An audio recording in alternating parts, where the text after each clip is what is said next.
계속해서 두 번째 목표와 돌봄의 첫 번째는 신방이고 두 번째는 이제 상담에 대해서 상담 지침서에 대해서 우리 살펴보겠습니다. 자, 첫 번째 상담의 신학적 의미와 기본 이해가 필요한데 상담의 본질이 무엇인가? 기독교 상담은 단순한 심리 상담이 아닌 성령의 인도하심 안에서 하나님 말씀으로 삶을 비추는 회복의 과정이다. 목표는 문제 해결이 아니라 영적 성숙과 관계 회복이다. 자, 상담은 기독교에만 있는 것이 아닙니다. 일반적인 우리 학교에서도 상담학이라는 게 있고 또 심리학도 있고 여러 가지 있습니다. 그래서 우리 기독교에서 이게 목회자들이 하는 그 상담과 일반 사람들이 하는 상담의 차이가 무엇일까요? 기본적인 것은 비슷할지 모르지만은 우리 기독교의 상담은 영적인 부분을 해석해야 됩니다. 영적인 부분.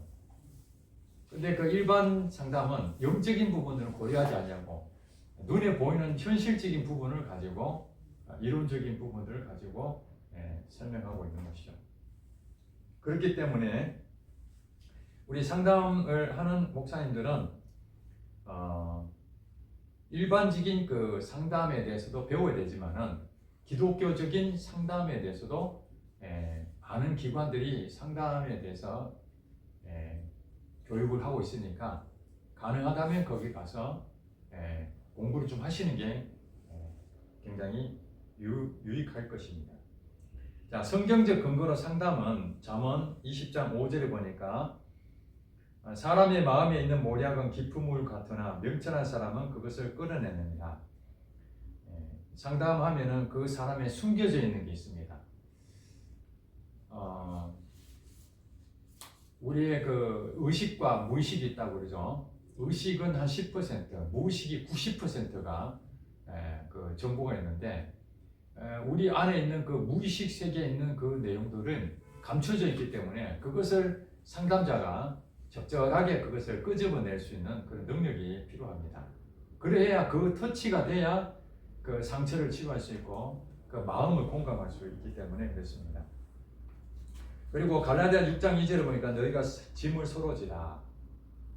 상담하는 것은 무거운 짐을 지고 있는 성도들에게 목회자가 가서 짐을 함께 져주는 그런 행위일 수도 있습니다. 그 다음 야고보서 5장 16절에 보니까 서로 죄를 고백하며 병 낫기를 위하여 서로 기도하라. 서로 죄를 고백하며 서로 마음을 나누는 것이죠. 그게 이제 상담이 필요한 겁니다. 자, 상담자의 자세. 상담자는 어떻게 해야 되는가? 먼저 상담을 받는 내담자라고 하죠. 내담자의 말을 경청해야 됩니다. 여기도 마찬가지로 본인 얘기를 다 하면 안 되고 상담의 기본은 경청입니다. 가능하면 상대방이 하고 싶은 얘기를 다 하게끔 만드는 겁니다. 근데 우리는 일반적으로 상담하면은 그 사람이 고민되는 것들, 문제에 대해서 어떻게든지 내가 답을 해주려고 합니다. 그런데 이 상담하는 과정에서 이 내담자가 자기의 문제를 막 얘기하다 보면요, 실제로 문제 해결이 안 되는데도 벌써 답을 얻는 경우가 많습니다. 그래서 상담자는 가능하면 들어주는 것이 어떻게 말하면 한 90%는 경청에서 승부가 난다. 그렇게 보면 됩니다. 그 다음에 판단 없이 진심으로 들어야 됩니다. 우리가 선입견을 갖고 있으면 이 사람이 도대체 무슨 말 하는가, 무슨 의도로 지금 이런 얘기 하는가 의심이 막 자꾸 되잖아요. 판단이 되고 그런 부분들 다 배제하고 그 사람의 속마음을 진심으로 들어주는 것이죠. 그 다음에 또 한 가지는 공감이 필요합니다. 그 사람이 말하는 것에 대해서 내 생각이 안 맞다 하더라도 그 사람 왜 이런 말 하는 건가, 왜 이런 생각을 가지고 있는 것인지 그런 것을 마음으로 이해할 필요가 있습니다. 그 다음에 그 내담자가 어렵게 꺼낸 그 얘기들을 어떻게 들으면 수치가 되고 부끄러운 얘기가 될 수 있는데 그런 것들에 대해서는 상담했던 내용에서 철저하게 제3자에게 이렇게 새나가지 않도록 비밀을 잘 지켜줘야 됩니다. 이게 이제 상담자의 아주 중요한 건데 곰곰이 생각하니까 저도 그게 쉽지 않더라고. 차라리 그 내용을 모르면은 누가 그분에 대해서 물어보면은 나도 모르니까 모르는 답변하는데 이미 그분하고 서로 상담하고 저에게 이제 속내를 다 털어놨는데 그 얘기를 이미 아니까 저도 모르게 제 3자에게 그분은 과거에 이런 아픔이 있었고 또 집안에 이런 내력이 있었고 뭐 이런 얘기를 이제 하게 되더라고요. 근데 그것을 긍정적으로 받아들이면 아무 문제 없는데 그것을 좀 비난하고 흉으로 생각하는 사람한테 이게 잘못 전달되면은 마치 자기가 그 하나의 끈수 잡은 것처럼 그 사람에 대한 좋지 못한 것들을 과거에 과거사죠. 그야말로 과거사. 그것을 하나의 흠으로 잡고 소문을 퍼뜨린다든지 의미한다든지 뭐 이런 경우가 종종 있다는 것입니다.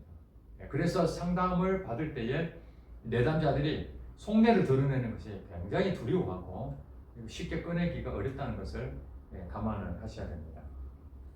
그 다음에 영적으로 분별이 필요합니다. 이 사람이 지금 도대체 어떤 생각을 가지고 있는지, 어떤 마음으로 지금 살고 있는지, 그것을 문제에 대해서 그냥 우리가 그냥 문제다 이렇게 보면 안 되고 그 문제를 영적으로 해석을 해야 됩니다. 이혼할 수밖에 없는 상황이 왔다. 그냥 우리가 보면은 부부간의 갈등으로 비춰지죠. 그러면 왜 부부간의 갈등이 일어나게 됐는가? 그것을 영적으로 이제 해석할 필요가 있는 것이죠. 그 다음에 말씀 중심으로 상대방에게 조언을 해줄 필요가 있습니다. 자기가 가지고 있는 자기 인간적인 생각, 자기 가지고 있는 그것으로 상대방에게 상담을 해주면은 나중에 문제가 생길 수 있어요. 저도 예전에 기도원에 가가지고 어느 목사님이 저를 이제 상담하게 됐어요. 상담하게 됐는데 대뜸 저보고 제가 이제 사업을 하다가 신학을 갔는데 저는 사업이 중요한 게 아니고 신학을 가서 빨리 목회의 길이 열리기를 바라고 기도하고 있었거든요. 근데 저의 과거를 물어보더라고요. 지금 사업하고 있고 그 다음에 지금 교회 전도사 하고 있다. 이렇게 얘기하니까 이분이 뭐라냐면은 일반적인 생각을 가지면 어떻게 됩니까? 사업을 빨리 버려야 하나님 길을 여는데 미련을 가지고 자꾸 인간적으로 사업을 더 돈벌이에 더 많이 가지고 있으면 하나님 문을 열지 않는다. 이렇게 조언을 하는 거예요. 저는 사업을 더 영위할 생각이 아니라 어떻게든지 빨리 목회를 가려고 그런 마음으로 지금 목회 길이 안 열린다. 이렇게 지금 얘기하고 있는데 그분은 사업하려고 하는 것 때문에 그걸 미련을 못 버리기 때문에 지금 목회 길이 열리고 있지 않다. 이렇게 얘기하더라고. 그래서 제가 그랬습니다. 목사님 잘 알겠습니다. 그러나 하나님이 뭐라고 말씀하신지 기도 좀 해주세요. 알겠습니다. 그리고 이제 기도를 하는데 정반대가 나오죠. 나는 다 버리고 지금 목회 길을 가는 그런 내용으로 기도하니 그렇게 나오는 거예요. 제가 그걸 보면서 우리 목회자도 기도하지 아니하고 그냥 인간적인 생각으로 현실에 대한 부분을 보고 판단하고 상담하고 문제 해결을 제시할 때가 굉장히 많은 거예요. 그게 혼적으로 그 사람을 상담해 주는 거죠. 영적으로 받아들여야 되는데 기도를 해보면 하나님 분명히 말씀하는데 자기 경험, 자기가 그동안 생각해왔던 거 그 가치관으로 이 사람 판단하는 거지. 이게 문제다, 저게 문제다. 근데 막상 기도해보면 그게 아닌 게 많이 나옵니다. 목회자가 실수하는 게 그게 많거든요. 그래서 상담할 때는 그냥 내가 어떻게 이 사람을 좀 좋은 조언을 해야 되겠다 이렇게 생각할 것이 아니라 하나님, 내 생각이 아니라 하나님 마음으로 이 사람을 어떻게 할 것인지 말씀해 주세요. 감동을 주세요. 그렇게 해야 되지. 상담해하고 상처받는 사람 굉장히 많습니다. 무슨 말 아시겠죠? 저도 과거에 평신도 시절에 경제적인 매우 어려운 부분도 있고 그래가지고 목사님한테 제 마음이 너무 힘들어서 상담을 요청했습니다. 목사님이 시간을 내서 이제 식사를 같이 하는데 저는 그냥 목사님에게 나의 이 상황을 그냥 알리고 싶었습니다. 문제 해결이 아니라 내가 이건 너무 답답하고 이런 상황입니다 하고 쭉 설명하는데 이분이 다 듣고 그렇군요. 그런 상황 그러셨군요. 그러면서 위로해주고 격려해주고 기도하고 그렇게 가면 되는데 그랬어. 그래서 어쨌다는 것이냐? 나를 왜 불렀느냐? 그러니까 문제를 얘기를 왜 안 하고 계속 장신 주저리 얘기만 하느냐? 자기가 뭔가 오늘 만나지 했으니까 그 상담에 대해서 자기는 문제에 대해서 답변을 해주려고 하는데 이 내담자는 답변에 기대하는 게 아니라 그저 나의 지금 이 현실에 대해서 좀 알아달라고 그냥 얘기하고 있는데 목사님은 그래서 왜 나를 불렀느냐? 황당하다. 나 지금 이게 바쁜데 그저 그냥 당신 주저리주저리하는 그 얘기 들으려고 그냥 온 것도 아닌데 그리고 그냥 갔어요. 제 마음이 너무 허탈한 거예요. 그래서 제가 이런 부분이 있습니다. 여러분 성도가 담임 목사한테 상담 잘 할까요? 잘 안 할까요? 당연히 양이니까 이 문제를 목사님한테 가서 목사님 제가 사실은 이런 부분이 있습니다. 제 마음이 이렇습니다. 얘기를 하면은 공감이 돼야 되는데 너무 잘하니까 뭐냐면 아니 집사님 그렇게 신앙생활 하니까 하나님이 그 복을 안 주시지 벌써 답이 나오잖아요. 판단해 버리잖아요. 그리고 이건 이렇게 해야 된다 저렇게 해야 된다. 그리고 목사님이 얘기하면 어떻습니까? 비밀이 전부 다 그게 다 이제 비밀이 없잖아요. 다 알려지잖아요. 그러니까는 목사님한테 얘기해봐야 유익함이 조금밖에 없고 그래서 기도원에 갑니다. 그 다음에 다른 교회 멘토를 만납니다. 그쪽에는 세질 않잖아요. 자기 속내를 얘기해도 아무 얘기 안 하잖아요. 기도원에 가서 얘기하면은 자기 상황은 전혀 모르니까 정말 하나님 마음을 순수하게 기도해 주잖아요. 그러니까 답변이 되는데 이미 담임 목사는 이 사람이 지금 어떻게 살아왔고 뭐 했고 벌써 다 하니까 하나님한테 기도하기 전에 벌써 판단이 다 서는 거예요. 이게. 그래서 안 되는 거예요. 그러니까 성도들은 담임 목사에게 자기 마음을 속내를 해야 되는 게 기본인데 제가 알고 있기로는 대부분은 안 한다. 그저 거룩하게 목사님한테 잘 보이기 위해서 그거는 할지 모르지만은 정말 속내는 목사님한테 잘 안 합니다. 그러니까 우리 목회자들이 성도들을 어떻게 우리가 돌봐야 되는지 매우 중요한 겁니다. 속내를 딴 데 하고 있다? 이거 목회자로서 그 성도의 마음을 더 살펴야 될 필요성이 있는 것입니다.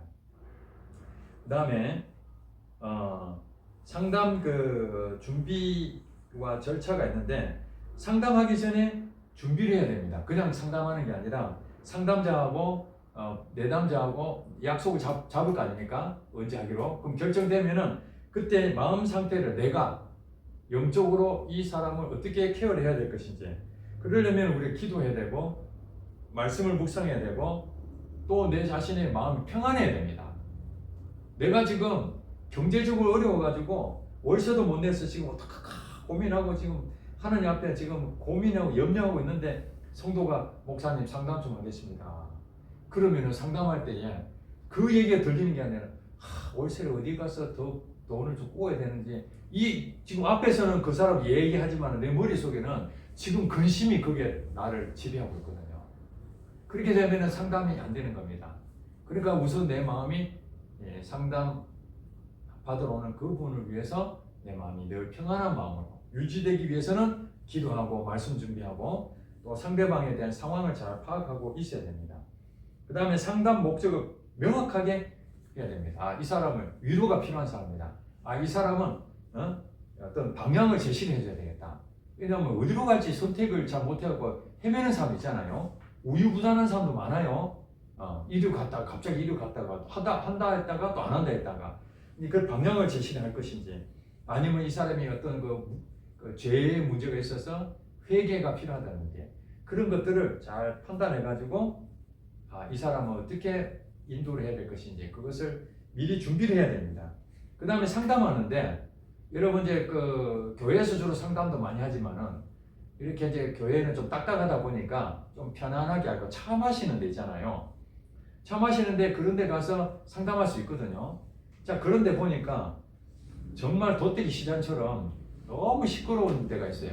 음악도 크게 틀고 막 사람들 너무 많아가지고 상대방이 말한 것을 잘 듣지도 못할 정도. 그런 데는 장소를 피해야 됩니다. 조용하고 서로 편안하게 들을 수 있는 그런 장소로 선택을 할 필요가 있다. 그리고 상담할 때는 그 동성끼리는 상관이 없는데 이성 간에는 조심해야 됩니다. 남성 목회자가 여성의 내담자하고 둘이만 있는데 밀폐된 공간에서 하면 안 됩니다.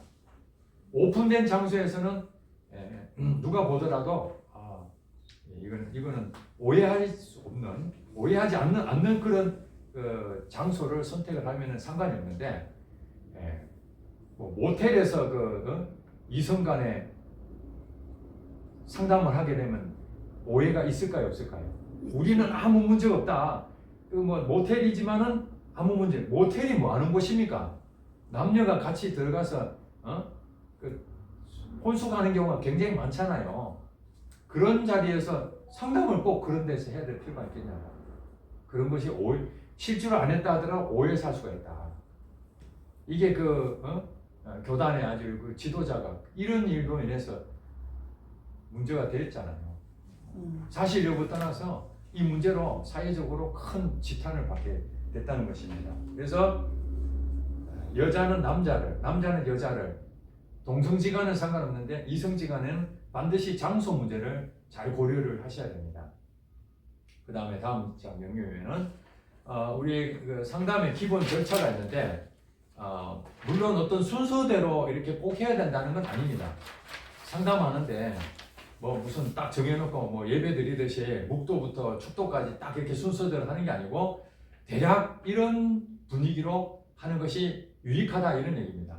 먼저 이제 시작하자마자 무슨 문제입니까? 이렇게 말한 것보다 집사님 오늘 좋은 옷 입고 오셨네요.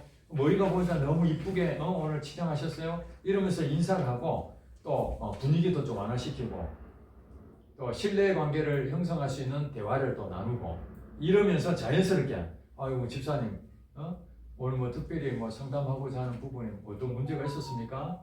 뭐 뭘 도와드릴까요? 이렇게 이제 자연스럽게 마음을 열 수 있도록 그러면 이제 상대방이 먼저 얘기를 하겠죠. 사실 목사님 저 오늘 상담하기를 원하는 건 여차저차해서 이러저는 그런 것들에 대해서 얘기를 한참 하고 있는데 어느 목사님 알았어 내가 무슨 말인지 알겠어 그러고 끊어버리고 본인 얘기를 막 1시간 다 한다. 그러면 안 되는 겁니다. 아무리 문제에 대해서 답을 알고 있다 하더라도 내담자가 하고 싶은 얘기를 쭉 물론 어떤 사람은 조리 있게 잘하는 사람도 있고 어떤 사람은 그 말을 두서없이 막 한 얘기 또 하고 막 그런 사람도 있을 수 있어요. 그래서 이 상담하는 게 매우 어려운 일입니다. 나무 얘기를 들어준다는 건요 고역입니다. 어떻게 말하면 정말 힘든 일이거든요. 그것도 좀 이렇게 쉽게 이렇게 알아들 수 있는 얘기 해야 되는데 뭐 너무 디테일하게 상담을 하는데 뭐 6.25 사변 때부터 얘기를 하면 어떻게 됩니까? 자기는 생각할 때 지금 오늘 몸이 아픈 이유가 요것이면 해야 되는데 그 이유가 바로 6.25 때에 다쳤던 그 부분부터 해서 그 다음에 어떤 일이 생겨가지고 오늘 여기까지 왔다 이 얘기를 해야 되는데 6.25 사변 때 뭐 있었던 뭐 전쟁 얘기부터 그때에 뭐 대통령의 어떤 뭐 했던 그 듣다 보면요 도대체 몇 시간이 지나야 본질적인 얘기를 하는지. 근데 제가 지금 이 얘기는 지어낸 게 아니고요 어느 그 상담하신 분이 실제로 애화를 그렇게 해놨다는 거예요. 정말 이분은 6.25 그 참전 용사였는데 누구도 이 사람 말을 들어주지 않는 거예요. 왜 그렇겠습니까? 말만 했다면 6.25 때 있었던 얘기부터 지금까지 있었던 얘기를 하던 얘기를 똑같이 막 반복해서 하니까 이제는 아이고 저 사람 오면 이제 듣고 싶지도 않고 또 그 얘기구나. 그러니 이쪽 얘기도 재미도 없고 저쪽 얘기 재미도 없고 그러니까 이 사람이 이제 이런 상황인지 모르고 이제 상담자가 아이고 집사님 뭐 요즘 별일 없으시죠? 아이고 목사님 반갑습니다. 그러면서 이제 한대 이제 들어주려고 탁 하는데 뭐 6.25 사회 때부터 얘기하는데 진짜 하루 종일 해도 멈추질 않는 거예요. 그런데 이분이 뭐라냐면요 들었던 얘기인데도 또 듣고 그 다음날도 또 듣고 그 다음에 또 듣고 여러 차례 들어줬답니다. 제가 그걸 들으면서 야, 나 같으면 그렇게 할 수 있겠나.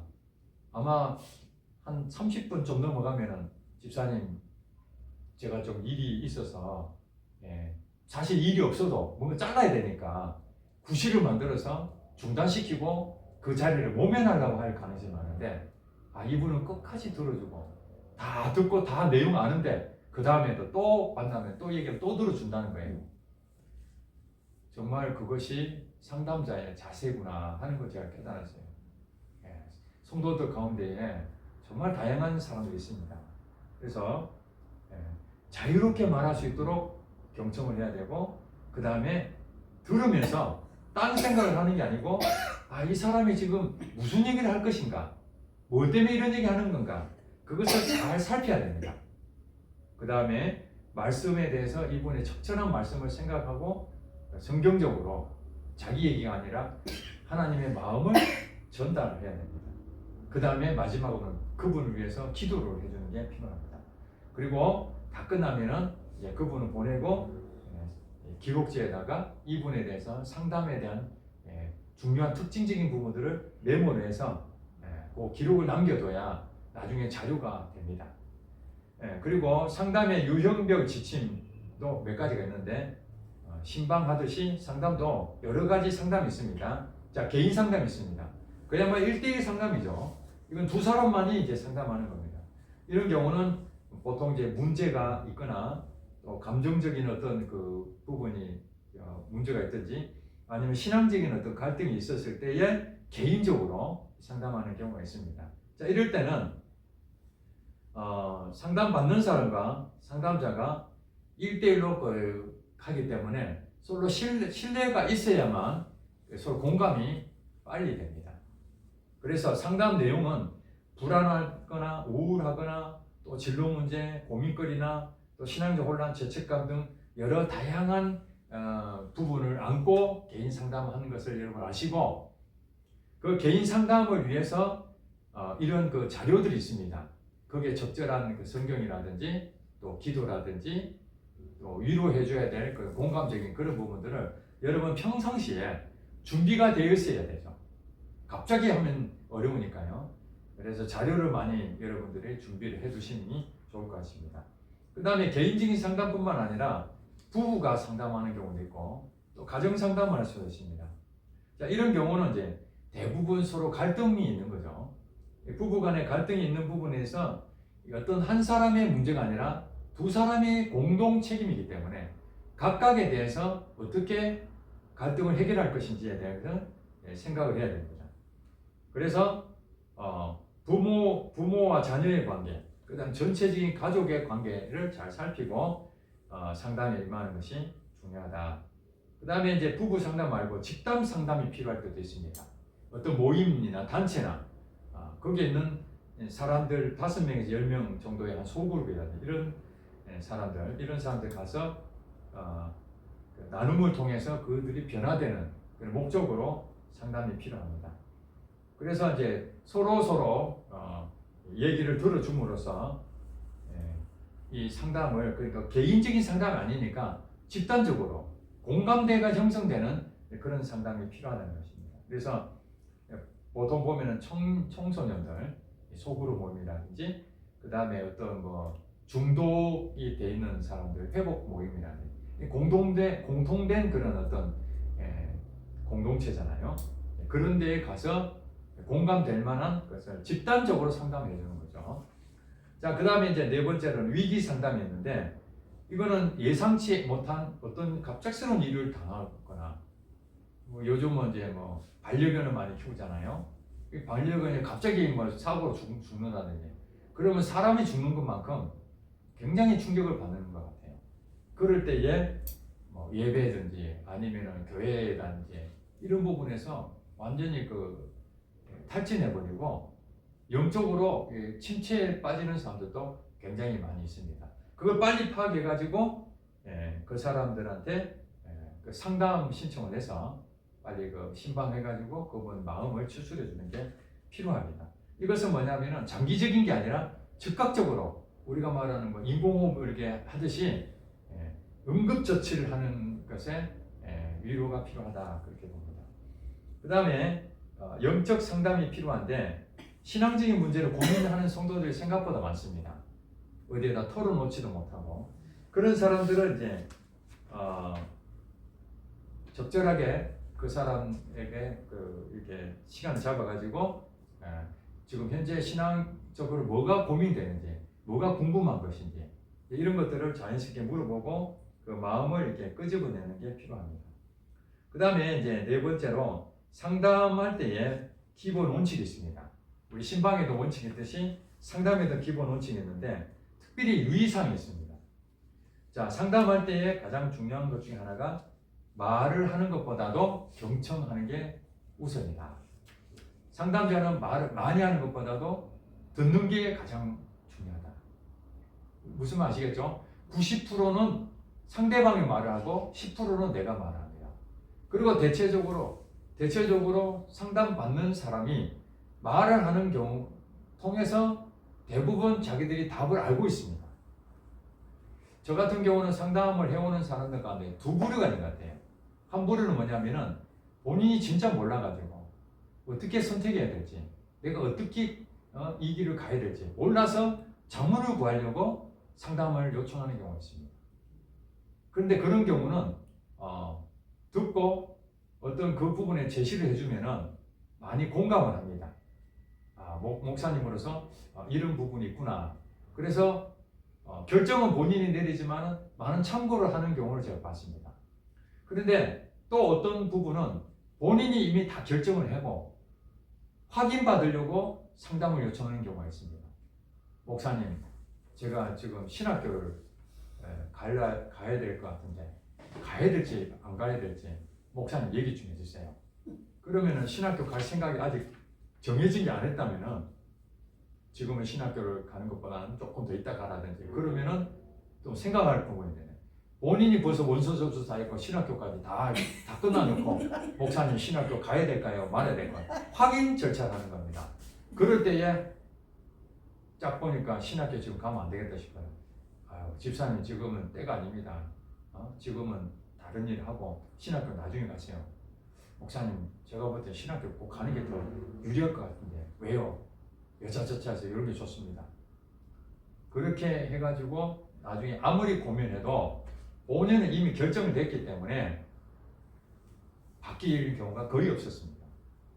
그러니까 여러분들이 제일 중요한 건 뭐냐면은 그 상담하고자 하는 그 사람이 마음이 결정이 됐는지 아니면 진짜 결정하기 전인지 요게 또 필요한 것 같아요. 무슨 말 아시겠죠? 그게 따른 답변이 다르니까. 이미 결정한 사람은요 얘기할 것이 없습니다. 한마디로 나한테 확인 도장 찍어 놓은 거예요. 이 목사님이 그렇게 동의해주면 좀 힘이 날 것 같아. 내 신학교 가는 걸 누가 너 뭐 신학교 왜 가? 이 목사님도 신학교 가는 거 동의했어. 자기의 것을 주장해야 되는데 그게 너무 설득력이 떨어지니까 좀 그래도 좀 입지가 있는 사람한테 그 얘기를 자문을 받았다. 이런 식으로 해서 자기 것을 우리가 결정한 것을 합리화시키는 경우가 굉장히 많습니다. 그러니까 그런 것들을 잘 판단하시면 좋다.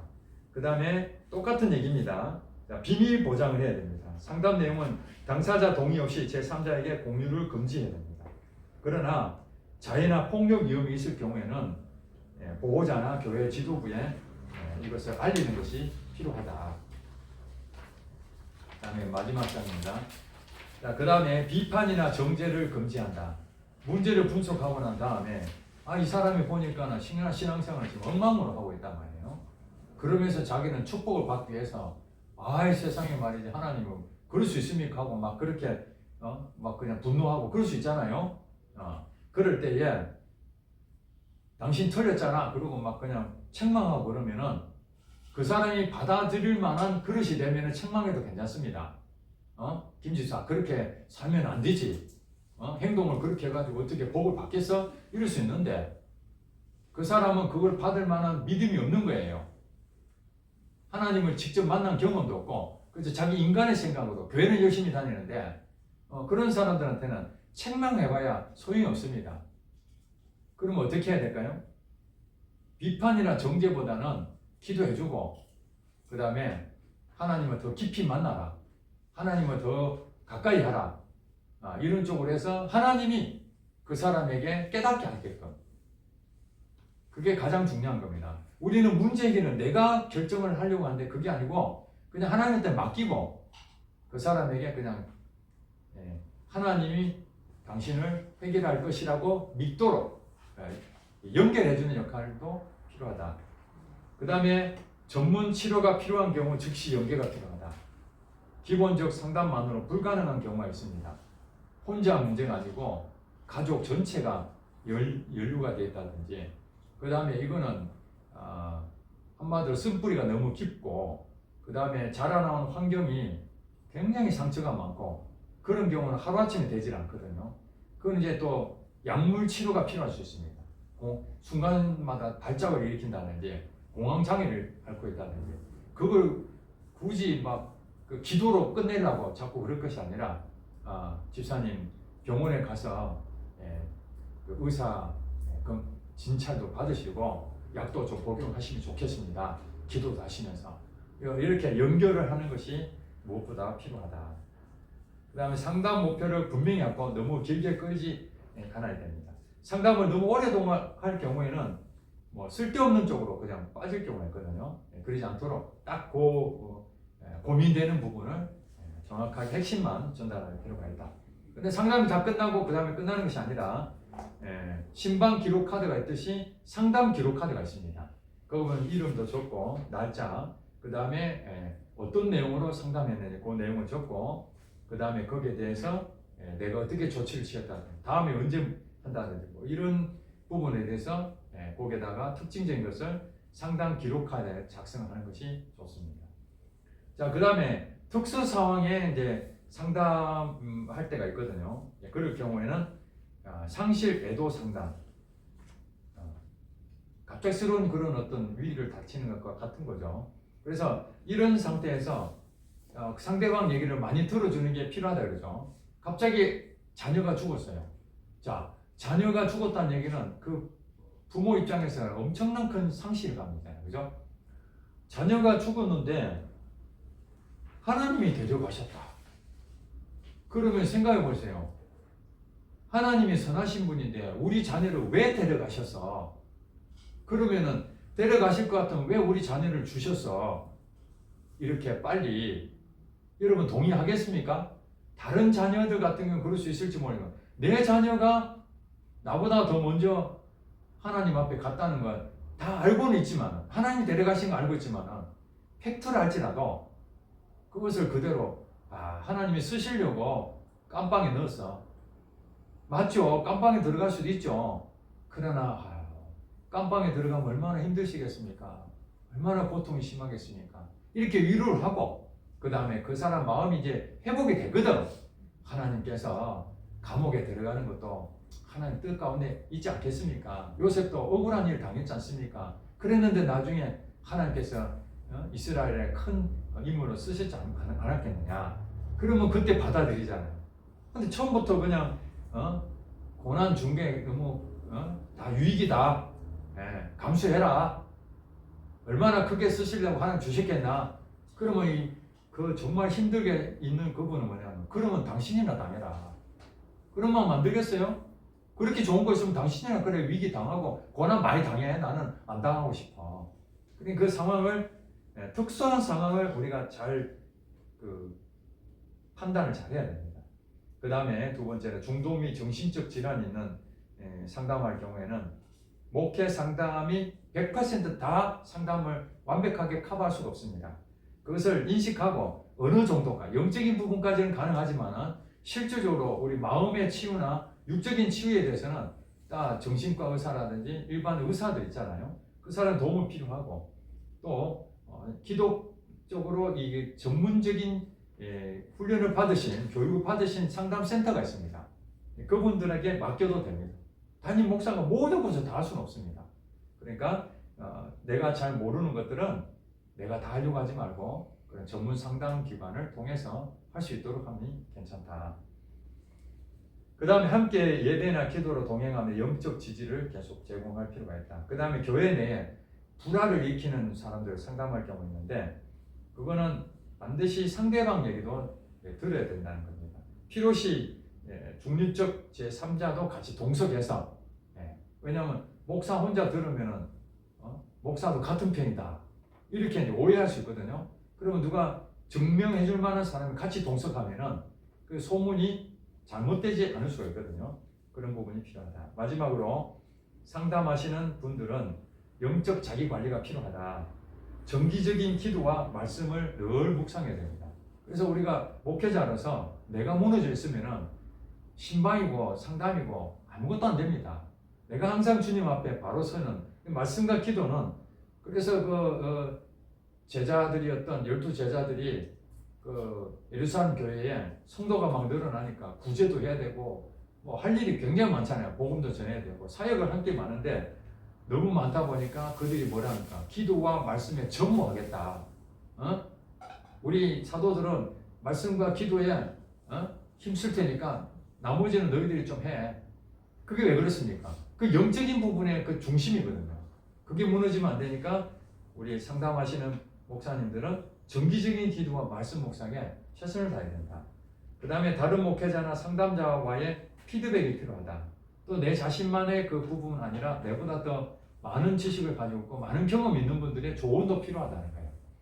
그래서 더 많이 공부를 해야 되는 거죠. 영적인 상담을 위해서 그런 것을 많이 준비를 해야 되고 그 다음에 이제 본인이 이제 뭐 일에 너무 많이 하다 보면요 지칩니다 이게. 그래서 저는 항상 바쁘지 말라고 얘기합니다. 사역은 하나님이 하시는 거예요. 내가 하는 게 아닙니다. 나는 하나님이 하시는 것을 내가 동참하고 있는 것이 도구일 뿐이죠. 근데 어떤 경우는 그게 열매가 막 나타나니까 막 부르는 대로 막 집회 다니고 그래서 저는 공개적으로 얘기합니다. 저는 부흥사가 꿈이 아닙니다. 뭐 집회를 많이 하는 게 꿈이 아닙니다. 뭐 치유가 막 나타나가지고 막 기적이 베풀어지는 게 꿈이 아닙니다. 저는 하나님이 살아계심을 증명하는 게 제 소망입니다. 무엇을 하든지 먹든지 마시든지 하나님 영광이 되기를 원하는 것입니다. 그래서 사역을 많이 하는 것이 중요한 게 아니고 한 가지 일을 하더라도 하나님은 그 일을 기뻐하신다면 그걸 하는 게 맞는 것이고 교만하지 아니하고 내가 겸손할 수 있다면 그 자리를 가는 것이 맞지 내가 내 자신을 분수도 모르고 욕심만 부려서 내가 마치 큰 사람처럼 착각하고 마치 상담도 마찬가지입니다.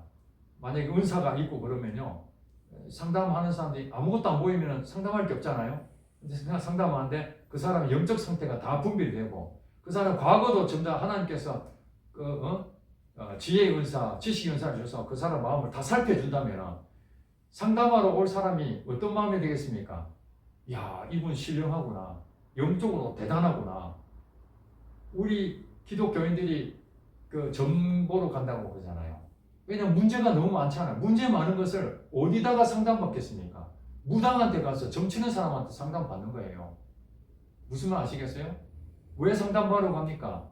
자기 문제를 교회에서 해결하지 못하니까 그런데 가서 내 문제를 어떻게 좀 해결 좀 해주세요. 저는 지난번에 텔레비에서 나오는 그 무당이죠, 무당. 무당이 하는 말에 너무 공감이 됐어요. 그 말이 무슨냐면 문제 해결을 해주는 게 자기 목표라는 거예요. 그냥 과거사, 당신 뭐 어떻게 살았지, 지금 어떻지, 이게 중요한 게 아니고 그러니 당신은 지금 이런 일을 하면 안 되고 이렇게 해야 되고 앞으로 이런 일을 해야만 당신은 지금 바뀔 수 있어. 그렇게 제시를 하더라고. 야구 선수인데 그 사람이 상담을 했어요. 그 무당한테. 야구 선수인데 자기 하나님 봐도 뭐 막히는 거야. 뭐 안 되는 거예요. 무당이 그런 거예요. 당신은 왜 그런 부분에 막히는지 원인을 설명해주고 그거 끝나는 게 아닙니다. 당신은 그렇기 때문에 이렇게 행동하면 안 되고 이쪽으로 가면 당신은 풀립니다. 그러니까 얼마나 기쁨이 있겠습니까? 예수를 믿지 않는 그 세계에서도 이 마귀가 주는, 귀신이 주는 그 작은 영적 능력 가지고도 사람 마음을 보고 길을 열어주잖아요. 목회자가 그까지 가야 되는데 그게 안 되니까 답답하잖아요. 그럼 뭐 해야 되겠습니까? 하나님 앞에 기도해야 되는 거예요. 적어도 우리 성도들에게 예수를 안 믿는 사람이 상담원 왔을 때에 그 사람 뭘로 우리가 조언을 해줄 수 있겠습니까? 내가 가지고 있는 지식으로 어림도 없습니다. 나보다 훨씬 전문적인 지식 가진 사람이 너무나 많은데 무엇을 할 수 있습니까?